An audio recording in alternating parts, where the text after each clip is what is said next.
Sabdan wayang kulit Ki Sunarpa Guna Prayitna. Mas Tuhuna Sekaring bawana langgeng Kakang Narada ulun wiji marak mangarsa. Berkincang plak-plak dong buwaleng kali jodhi sapa sing gawe londru ya adi kuri nggih kula non. Napa berkah pangestunipun Adi Permesti Raharjane Skala taklimipun pun Kakang katampiya sampun ulun tampi Kakang Narada. Menika dadi dinten pisawanan kok pun Kakang dipun timbali wonten bale mercu Kunda Manik sekawit wonten lampan ingkang nyala wadi sanget. Perkawis menapa dipun bersani menika wonten Dwi Pangga utawi gajah. Kamangka menika pusaka saking negari Ngastina tilaranipun Begawan Palasara ingkang winastan Gajah Antisura. Kok owal saking wentilan nilaraken praja Ngastina. Tumunten enggal kadangu kemawon sawanipun Gajah Antisura kok nilaraken wentilan nilaraken praja Ngastina. Menika menapa sebabipun Adi Guru? Mengko mengko Gajah Antisura prapta kita kanthi abadan wadak munggah ana ing kayangan gawe tintrim gawe geger kabeh para dewa. Inggih pukulun nyuwun pangapunten kula ingkang marak sowan kula pun Antisura. Apa sebabe Gajah Antisura mujudke salah sawijining pusaka Ngastina tinggalane Begawan Palasara kok ninggalke wentilan ninggalke Ngastina? Nggen kula marak sowan sampun boten kiyat kula mapan wonten negari Ngastina Pukulun. Kok ora kuat kepiye? Ora kuat piye? Gajah Antisura wong penak urip kaya ngene.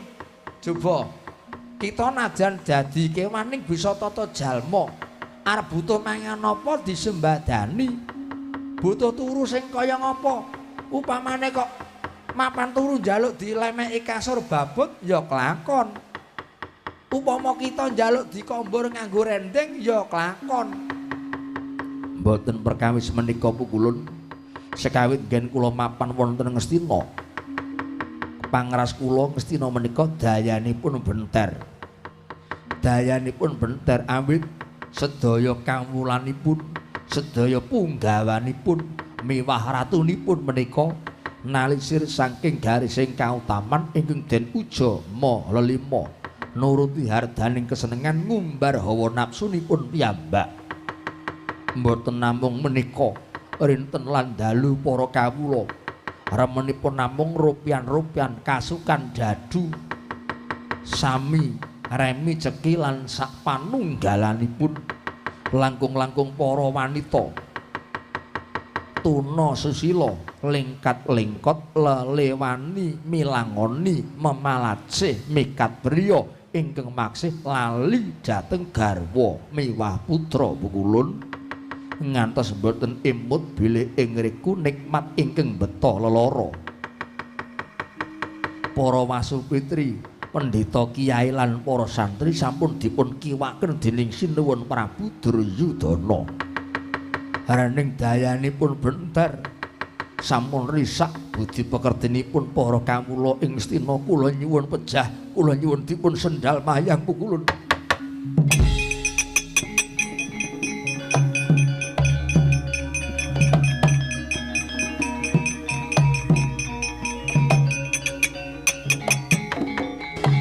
Kagat resang kapirangu renangkul kinempit kempit dusang renaning bawana ya tukang walang ati.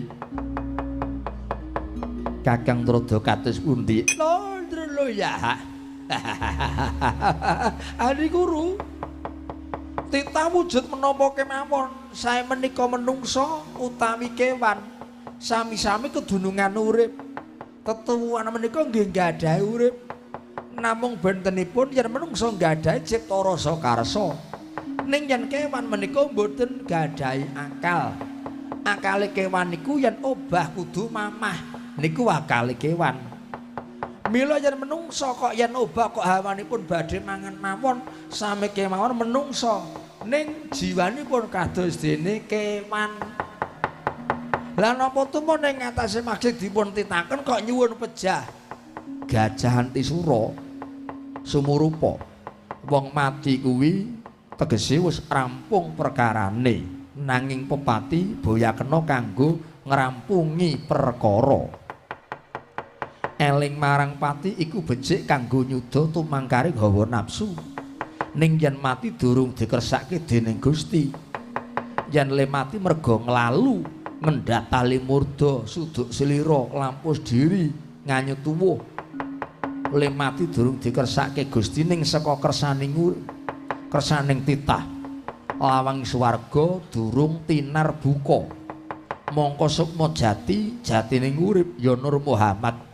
Bakal mudhun ana ing jagat ragane wis dipendhem ana ing bantala remuk bubuk dadi rempon temah dadi bosok sukmane bakal nglambrang manggon ana kayu watu ingkang angker kayu ingkang aeng.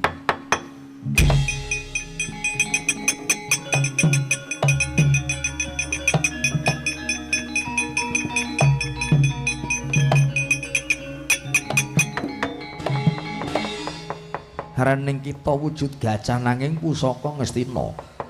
Durung tekan titi wanjine, durung wayane mangsa kala ya meneh arep njaluk mati. Mati mengko yen wis tancep kayon tegese lakone urip wis rampung. Lah kuwi agek wae arep ngrampungi. Wong urung wanjine kok njaluk mati piye? Yen ngaso kena ning aja mati, aja mati. Lah nganti lho ra. Gajah Antisura kula wonten jauh. Kita iku pusaka tinggalane Begawan Palasara. Malah titiwanci dina iki ulun bakal maringake kanugrahan wujude Wahyu Ratu ya Wahyu Keprabon.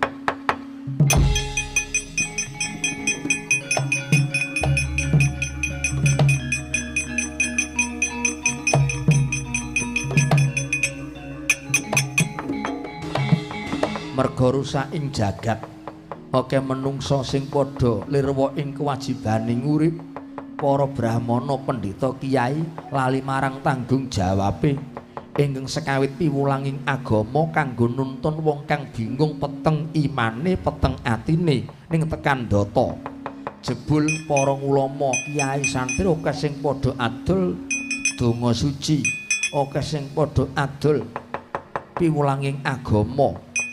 Mongko sak temen iku ora didol ora digunakake kanggo nyukupi butuhing urip ning kanggo oboring jagat kanggo ngobori menungsa kang padha bingung menungsa sing padha peteng imane peteng atine kang mangkono ulun maringake kanugrahan Wahyu Keprabon ya Wahyu Ratu kamangka syarate titah ingkang nampa Wahyu Ratu ya Wahyu Keprabon sing nglenggahke yaiku Gajah Antisura.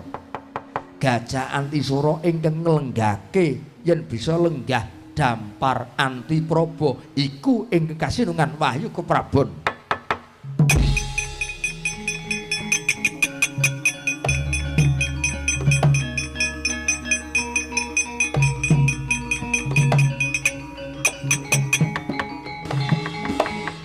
Lajeng sinten titah ingkang badhe nampi kanugrahan menika pukulun golek ana nganglango jagat ora ngemungke raja nerpati satriya utawa pandhita yen ana titah ingkang resik jiwane luhur bebudene sabar dharana watake narima marang panduming kang maha kuwasa iku mertandhane titah ingkang bakal acecundhuk kembang kasuwargan lire ya titah mau ingkang bisa dadi wadhahing ratu adil satemah bisa gawe adiling tatanan lan adiling para kawula.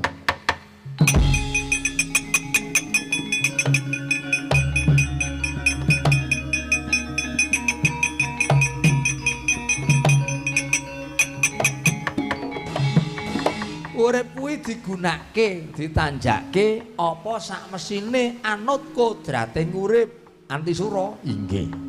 Upama sing dadi bakul ya nyambuta gawe sing jujur, aja ngakali ngapusi nganggo timbangan disopak, dibanduli lan sak piturute. Upama kok duwe asil sing akeh ning dalane ora bener, ora jujur, kuwi ora berkah. Inggih pukulun ngestaken dawuh. Semurga dadi dwija utawa guru, le mulangke kawruh ngelmune ya sing ikhlas. Aja mung trima menehi ngelmu ning sipate ya gulawentrah utawa ndidik. Yen mung trima menehi ngelmu gampang, ning sing angel kuwi sing gulawentrah. Bocah sing ora iso basa men dadi basa. Bocah sing nakal supaya bisa dadi bocah sing manut. Bocah sing sekawit ora gelem ngormati, ora gelem ngajeni karo bapak ibu guru.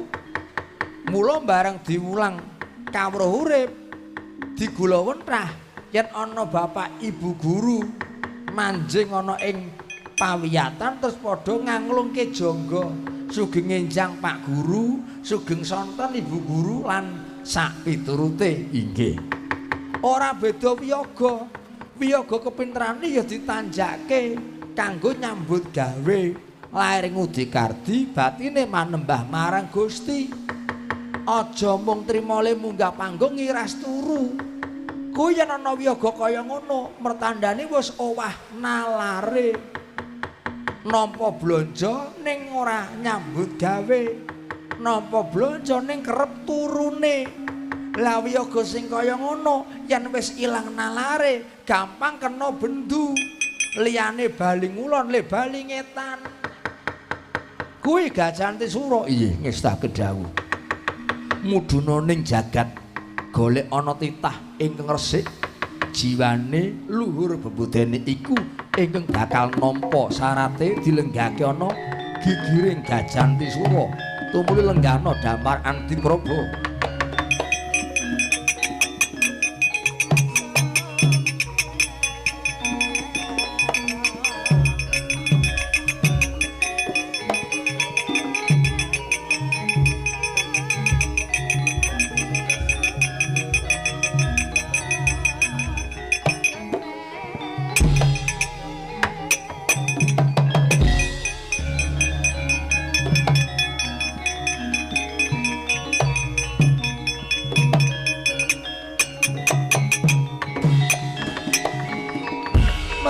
Semu Bangyang Aruna kadinetraning sarirapo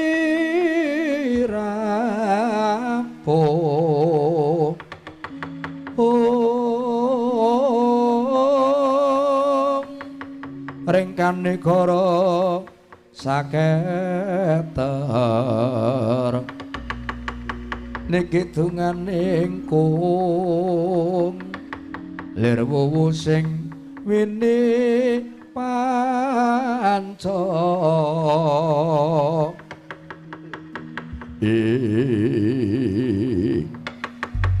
Kakang Trada punapi Adi Guru sampun ngantos dipun tegaken wajibipun pelajaripun Gajah Antisura dipun awat-awati. Suawi kula dherekaken Adi Permesti.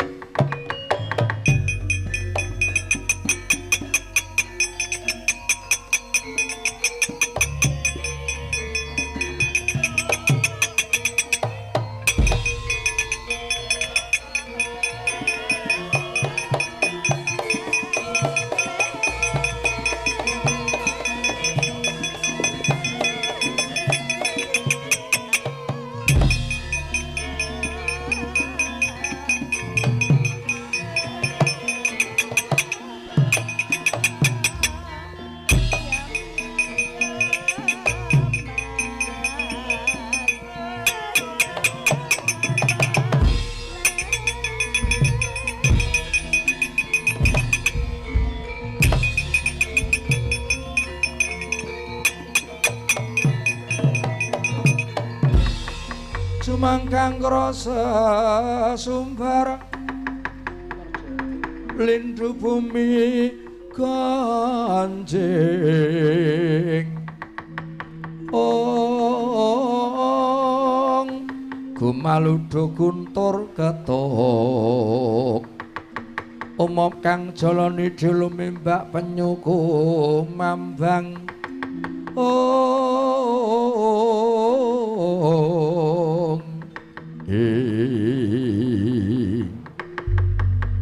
jebul kaya ngene sih gedhe tanggung jawabku nggone dadi pusaka ing negara Ngastina. Ngendikane Pukulun jagat Grinata, aku bisa antuk lawang swargaku yen wis Ngastina antuk wahyaning mangsa kala wujute Ratu Adi lenggah dampar anti Praba. Yo, tak golekane ngangleng jagat manjing tengalas gung liwang-liwung titah sing padha gayuh kanugrahan wahyu keprabon ya Wahyu Ratu bakal tak todhi.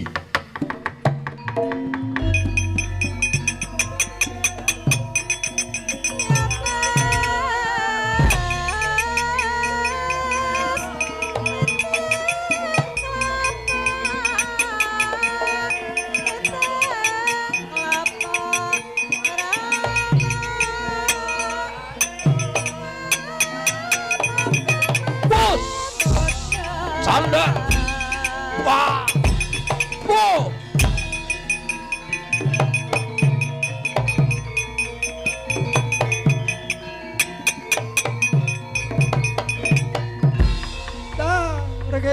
regencang plak-plak drang bolong lah kok malah padha perang dhewe-dhewe piye wong jarene arep gayuh Wahyu Ratu ya Wahyu Keprabon Antarja kelawan Steja padha dredah congkrah banting-bantingan ngisor dadi ning dhuwur-dhuwur dibanting ganti ana ngisor mesake sing ning dhuwur seneng lah sing ning ngisor megah-megah ger Antarja Steja kendelo ger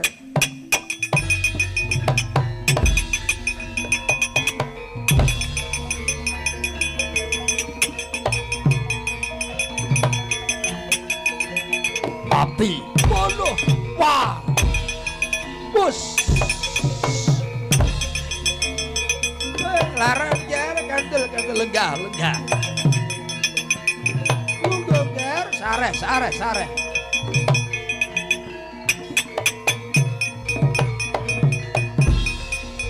Pukulun Bathara Ndrata sampun dipun pambangi Pukulun Kakang Steja badhe kula pejahi Dimas Antarja badhe kula pejahi badhe Pukulun wis aja do rebutan wong perkara mengarep mateni kok rebutan ora usah rebutan engko men mati dhewe Steja Antarja iye perkarane perkawisipun ing wayahku Wahyu Keprabon utawi Wahyu Ratu ewa semanten Dimas Antarja kok nyaru wuwus bebarung sinang jalan Kakang Steja menika ngembari kalian gegayuhan kula Pukulun sing ngembari iki kowe sing ngembari Kakang Steja kowe wis aja diteruske ora rampung-rampung mancine wis gagat rahina Steja Antarja sapa wae dikeparengke gayuh Wahyu Ratu ning syarate ora kaya ngene iki wong arep kepengin nampa kanugrahan kecundhukan Wahyu Ratu Wahyu Keprabon kok direwangi nganggo okol aduta sing balung wuluding kulit tangel lamun bisa kasembadan lajeng caranipun kados pundi yang Pukulun carane kita kudu ngresiki raga kita ngresiki raga urip iku kudu iso naleni wadak aja nuruti karepe wadak liripun yen nuruti nguja karepe wadak mangan ya sing enak tur ya sing akeh kuwi nuruti karepe wadak bojo ya sing ayu nek ora seneng golek bojo meneh direwangi sedeng selingkuh lan duwe bojo simpenan kuwi nek nuruti kekaremaning wadak ning ya kuwi wong urip sing nuruti nguja marang wadak sesuk titiwaji bali ora bakal bali sebab bali ning Sukmajati kuwi 5 perkara jujur sabar eling waspada lan narima jlentrehipun menapa ora perlu mengko ndak rampung-rampung 5 perkara sangune Sukmajati bisa bali ing kawitaning urip jujur sabar eling waspada lan narima lah yen kita do gontok-gontokan kok arep gayuh wayu tangeh lamun. Yen ngaten kudu nglakoni mesu budi tarak brata. Lair ora dahar ora ngunjuk, batine nyuwun marang wewenganing Hyang Widiwasa.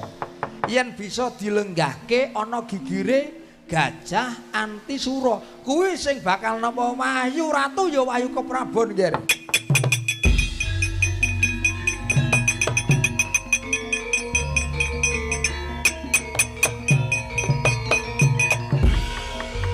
Wis ngerti? Nggih, sampun uninga, sampun mangertos kukulun. Yen wis ngono, diwiwiti tata-tata nglakoni tapa brata nyadong tumurun ing wahyu sing iso dilenggahke ning gigiring gajah, ya kuwi sing bakal nampa kamukten, Ger.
Gatotkaca kandhajaja wilangit yen tandanganing gegana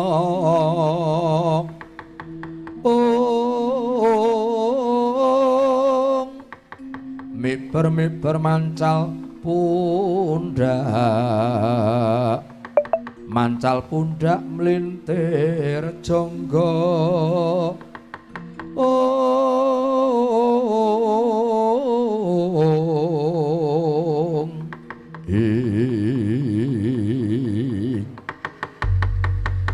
ndak waspadake kok ana gajah. Iya dasar kepara nyata Raden, gajah bisa tata jalma adiling Gusti. Aku dudu kewan alas, ning aku gajah pusaka Ngastina, aranku Gajah Antisura. Panjenengan sapa Raden? Sadra pringgondani aku Gatotkaca. Pawartos sing dak tampa lumantar Eyang Seta. Yen aku bisa dilenggahke ana gegering gajah, Gatotkaca bakal nampa Wahyu Ratu ya Wahyu Keprabon. Nanging kula tingali panjenengan kok mboten kiyat. Panjenengan mboten kiyat. Jalaran wong nglakoni tapa brata menika kedah lembah manah ngalah tanha gunggung diri. Panjenengan nglakoni tapa brata ning kok maksih kasinungan kasekten gembol kadigdayan mertandani dereng pasrah sumarah keparing Gusti kang hakarya loka. Rasa kokan perceka kowe gelem nglenggahke Gatotkaca ana gigirmu apa ora? Lenggahno ana gigiring Gajah Antisura. Amit sewu kepeksa tak jabel basaku ora sudi. Merga panjenengan durung kesenungan Wahyu Ratu wae wis gendhung, wis kumalungkung ora gelem nglenggahke kelakon potol dasmu.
iki gajahe.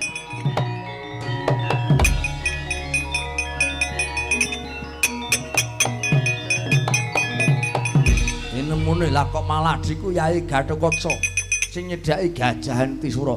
Antisura, dudu kuwi menungsa sing kesunungan wayu. Ning seteja aku sing wajib dilenggahke ana gigirmu Gajah Antisura.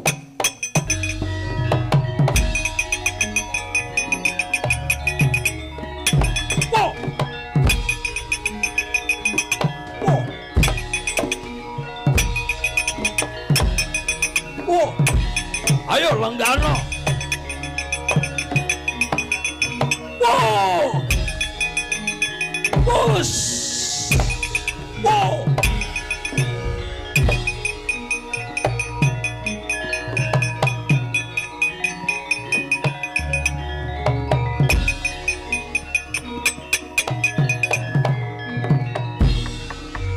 Mbok menawa trontong-trontonge iki nggonku bakal nampa kanugrahan Wahyu Keprabon ya Wahyu Ratu.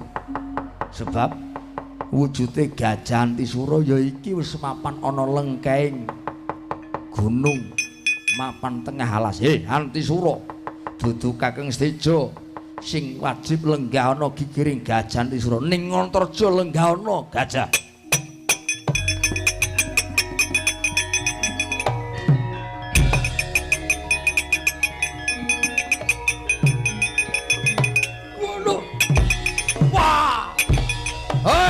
Canda.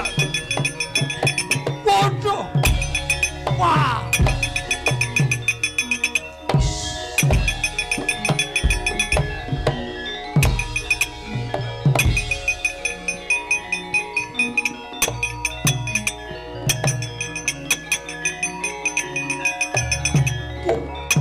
Manuto. Wow.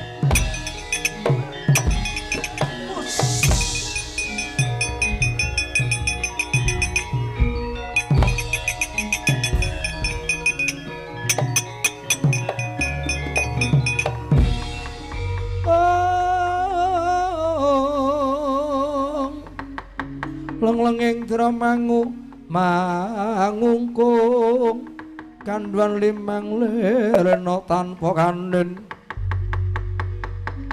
Miling-miling Hangulati kok durung nemokke satriya utawa pawungan ingkang sabar darana menggali luhur bebudene wening paningale sumeleh rasane. Tak ngangklang jagat tak golekane satriya sing mantra tejane ya iki mertandani satriya kang cundhuk kembang kasuwargan.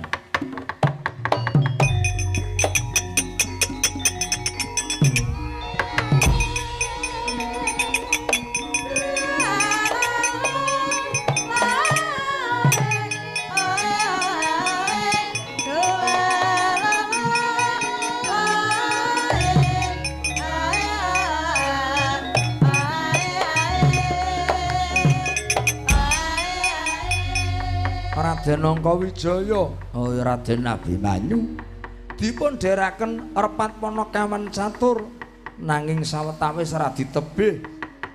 Raden Angkawijaya lenggah sesemek watu gilang sangajenging wonten guwa. Papanipun gawat kliwat-liwat wingite kepati-pati labet saking keteling patra satemah datan kena tinarabasa tinjang Pratanggapati. Ucap parandene mantra tejane tata gelar sedhakem astanipun nutupi baban hawa sanga ngeningke panca indriya nyuwun marang panguwasaning Hyang Widiwasa mangkono galeyah lakune Gajah Antisura.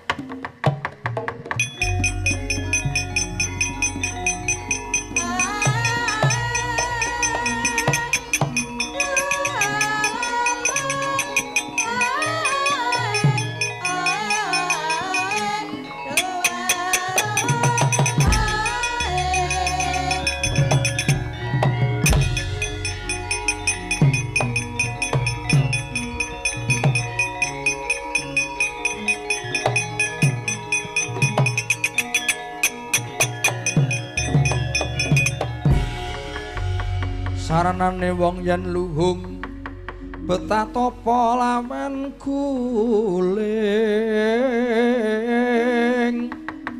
elinga salat jatmika yen wacana kudu manis yen wacana kudu manis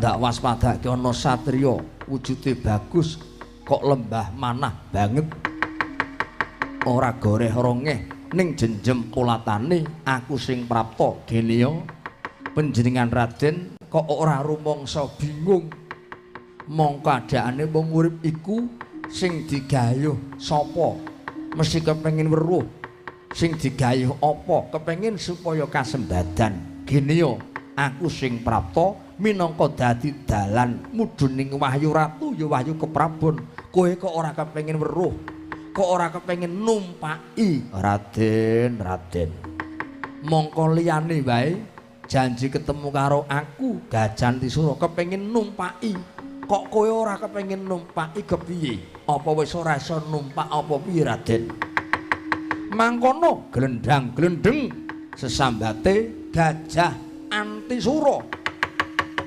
mulat Dian Angka Wijaya datan obah tanpa lah jlegedhek mung kaya Tugu Sinokarta nedya den todi kasetyanipun Raden Abimanyu sanalika nguncalke ponang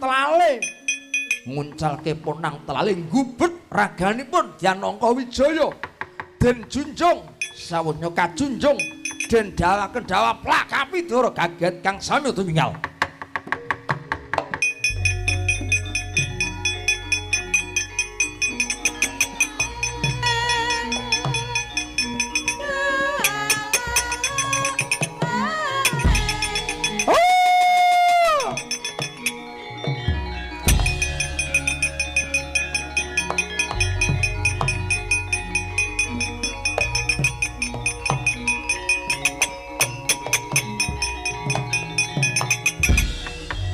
Sopo kowe Raden?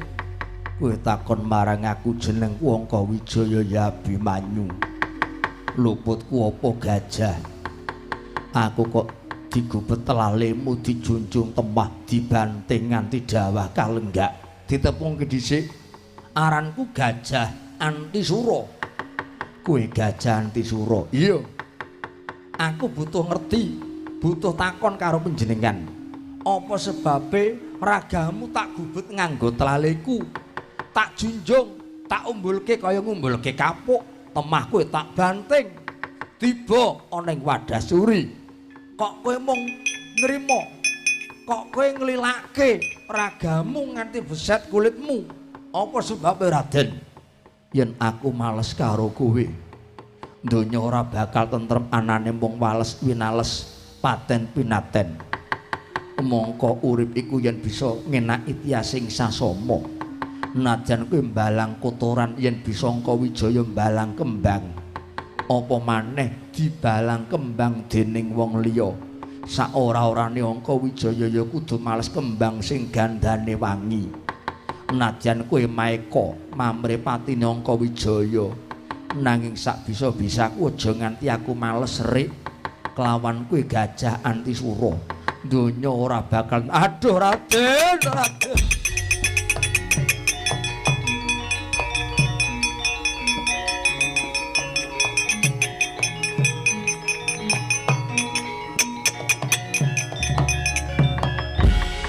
tetelo inggih namung panjenengan mustikaning jalma inggih pinilih bedataning jalma ingkang kewawi nampi Wahyu Ratu inggih Wahyu Keprabon namung dika Raden Abimanyu Raden Angka Wijaya. Nyuwun pangapunten paripaksa kula badhe ngubet raga panjenengan lan kula lenggaken wonten gigir kula. Aku arep tok gawa menyang endi? Badhe kula lenggaken gak wonten dampar Antipraba Raden.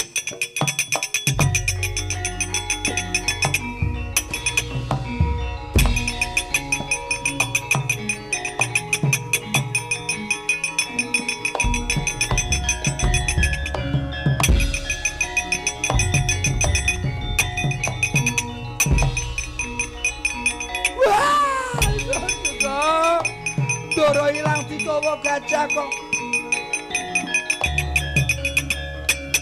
Waduh. Piye, Tru? Ndara tapa ning papan kene dumadakan ilang. Ilangin Ndara digawa gajah. Diunggahke digubur telalene, dilenggahke ning gigiring gajah. Terus saiki Ndara mlayune ngidul bener. Waduh mesti digawa nang kebon raja, Tru. Monggo saiki Gembira Loka agak do ora diurusi. Akeh kewan do ngelih, kewan do mati. Ora usah gawa ning kebon raja ning Gembira Loka, Tru. Apike diingu wae, digaweke kerangkeng, digaweke kandang supaya men wong do weruh telale. Ora usah ngoyak Gajah Antisura. Wong kowe wae yo duwe telale kok, Gong. Nek mengarep golek asil ngapusi cah cilik gampang. Lah carane piye? Carane kowe nganggo sarung, terus ora usah nganggo kathok. Lah mengko nek bocah cilik arep kepengin ndelok gajah, lah sarunge dibuka kowe ndodok. Mengko ora men ngerti oh kae telalene metu. Nah terus nek ngomong lho telalene kok cendak piye? Terus diwadahi sarung meneh, Gong. Kandha telalene urung modot. Wah, iso nggo ngapusi cah cilik ya, Truk. Iso kena nggo ngapusi cah cilik, kena nggo hiburan ibu-ibu sing rondo-rondo. Kowe gawe plakat, siapakah yang mau melihat telale gajah? Silakan bayar 20.000. Waduh, sugih dadakan. Terus Ndara piye? Aku tak matur karo Pandhawa, nek Ndara Angkawijaya digawa mlayu gajah, Kok.